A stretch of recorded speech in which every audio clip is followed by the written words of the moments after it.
We met 2 years ago, over dinner. Well, we met slightly before dinner, on the same day, but we had dinner, and then after that, I remember sitting at the staircase, exchanging stories about each other. Right. And that still stick with me, that story of how you were doing what you're doing simply because you were excluded because of your hepatitis B, was it? Yeah. So you were tested with hepatitis B, right. and you were excluded from studying medicine, which was your dream. But you turned that into something positive. Let's start our conversation there. Okay. Yeah. Yeah, that was late at night already, and so that would have crushed you because you were all ready to pursue medical study. Right. Oh yeah, definitely. Think about this. You work so hard to achieve a childhood dream, which is not just your personal dream, but like your family's dream, your village's dream, and when you're finally there, so you got all the scores. Right. The system will just pull you studied very hard. Exactly. So intellectually you were at par. You were ready to get in. I worked so hard for it. I graduated valedictorian in elementary and high school. So you were smart. Not because I'm smart. That is a very interesting point. I would never claim that. It's because I didn't have a choice. Right. And I did have a choice in the sense that in the Philippines, during our time, the education system is not free. Right. Even in grade school, high school, but if you're on top of your class, you get 100% scholarship. Yes. So out of necessity, you have to be the best. Exactly, because I cannot afford to be the second in the class. So have you always been like the top? I've always been the first, I got it. because if I didn't work so hard to be on the first, there's no other way for me to like go on another level of education. Wow. So at first grade, it was embedded on me that like since first grade. Since first grade. That you have to I be was number one. 6, 7 years old. That like we made a deal with the parents that they put food on the table. We study so hard in school. So your siblings are all top students? Most of us, yes. That's amazing. Most of us. And again, that's not because we're smart, but because we just didn't have a lot of options growing up. And what I mean by not having a lot of options, in my case, for example, if you were born in a community near a war zone, malaria-stricken community with no running water, no electricity, and the nearest hospital is like 12 hours away by horse. That's by horse. Wow. That's the level. It sounds like an ancient time, huh? the level of poverty that you live on that is so different from like how the world measure poverty. So those people ain't seen poverty yet. So we're living like way below that poverty line, right? And you either have a choice to just go with the system and die with it, or try to get away with it. And my parents, not having education, believe so much in the power of it, because both of my parents, they're like farmers, and neither of them finished high school. Right. So, but they're very smart. So they instill the value of education. Yes. And the passion for learning. So from day one, you wanted to be a doctor? From day one, not necessarily. I wanted to be a lawyer. Right. That's the first dream. Right.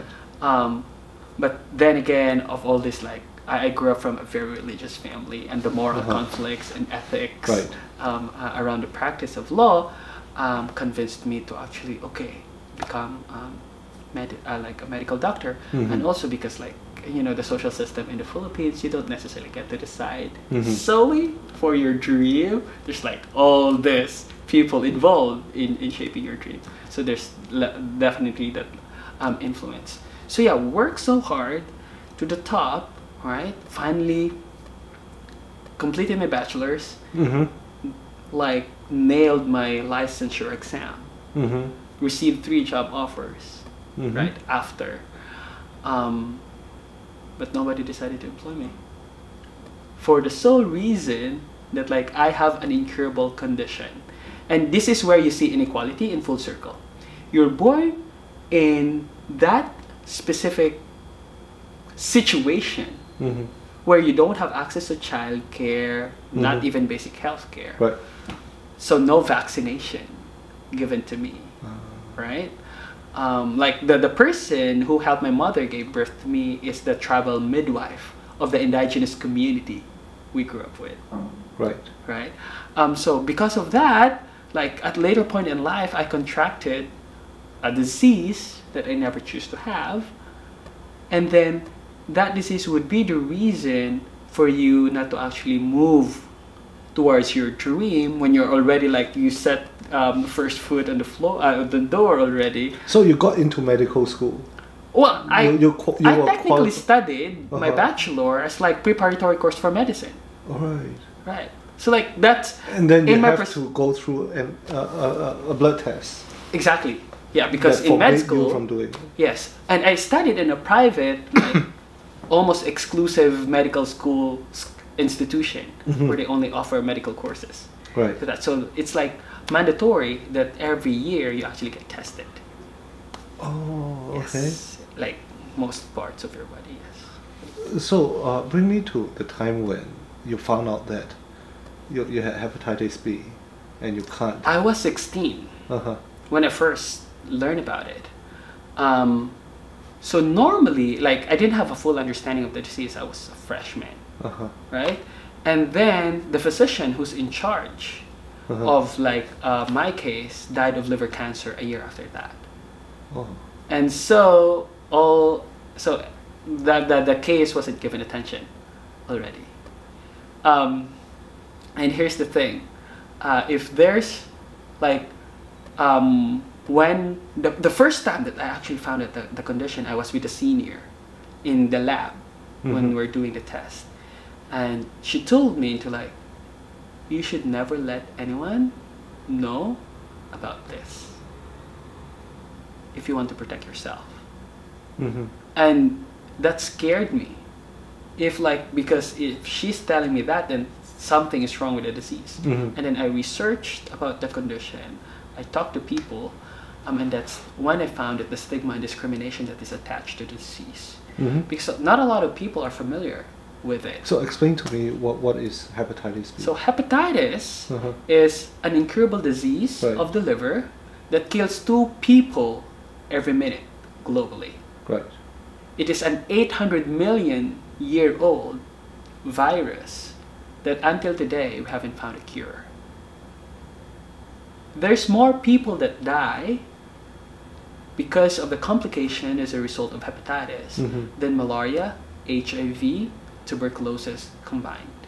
So there is a valid reason for the medical field not accepting you. Would it spread, or is there a valid reason? That's my question. There is a valid reason to some extent. Yes, and I would understand those reasoning, especially if you do surgery, for example, and there's like that blood transfer. You don't want to like cut yourself while having surgery and transfer your disease to the patient, right? Because there's like blood contact. Yes, to some degree, it is necessary, right? So, and I completely understand that. But the issue is more towards the social exclusion and not necessarily to the nature of the disease.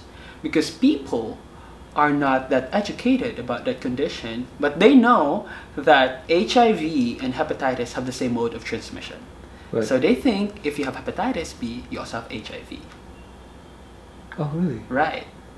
And because there is this yellow manifestation of the disease that scares people. a lot.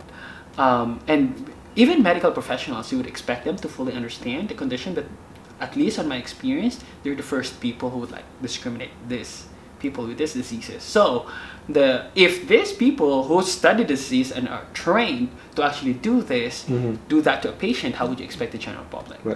Right? And so because of that stigma and discrimination, 90% of the patients with hepatitis are not even aware that they carry the virus. Because they don't get themselves tested. It's asymptomatic. Plus also in the Philippines, it's expensive. It's not like you go to a lab and like, I want to be tested by this. It's like getting a CBC or urinalysis. You need to specifically ask for that. And unless you go to employment or you go to medical school, or like they require you to actually get tested specifically for hepatitis to distinguish if to include you or exclude you. That's how I see it. Then there's no way for you to find out your condition.